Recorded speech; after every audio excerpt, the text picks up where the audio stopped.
I can't take this anymore. I'm just going to kill myself. You've reached Talking with Dr. Terry, 180 Seconds to a Better You, message number 47. I'm Dr. Terry Wurzbacher, and this call is dedicated to Jim and Ramona, who make my morning every day. Many of you wanted to know more about IFS. I'm going to share with you the experience that made me a believer. I think then you'll know why I'm so passionate, and you might even be a convert at that point too. But first, Aaron brought up something that's key to the whole thing. Everyone has parts, not just those with poor childhoods or bad traumatic events.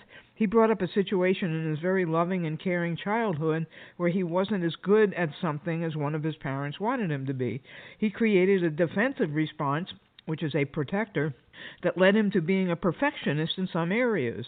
It's a great example of a protector, and I thank you, Aaron. In 2016, I got shingles. That wasn't so bad, at least as far as I remember it, but I went on to develop the dreaded post-shingles nerve condition called post-herpetic neuralgia. This feels like you're either being electrocuted or stabbed every 10 to 30 seconds, day or night. Over the 13 months that I had it, I was suicidal 3 times. It eventually resolved when I got so sick that I almost died, and my body was too busy with the other 5 conditions that it forgot the pain. However, in 2019, it returned. Chronic pain affects 1 in 4 people in the United States. That's 25%, or over 51 million people. I studied everything I could to try and find something to help resolve the chronic pain and came upon a great program in philosophy that I will talk much more about. This included IFS, or Internal Family Systems. So I decided to try it. What the heck, right? I learned about it and did it myself. This is one of the things I love about IFS.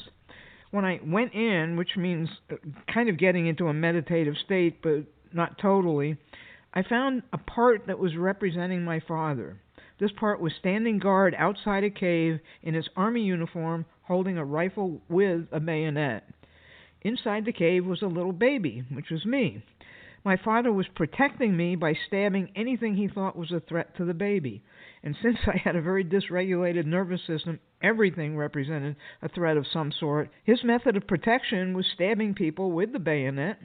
Do you remember what I said about my pain and what it was like being electrocuted or stabbed? I quote-unquote updated this part and told him I didn't need the same protection I had as a baby and that now I had other methods. The next point is key. I thanked him for taking such good care of me. I asked if he would be willing to mentor the baby and play with her. His eyes lit up and he enthusiastically said yes. My pain was gone after this one session. Can you see why I've become such a believer?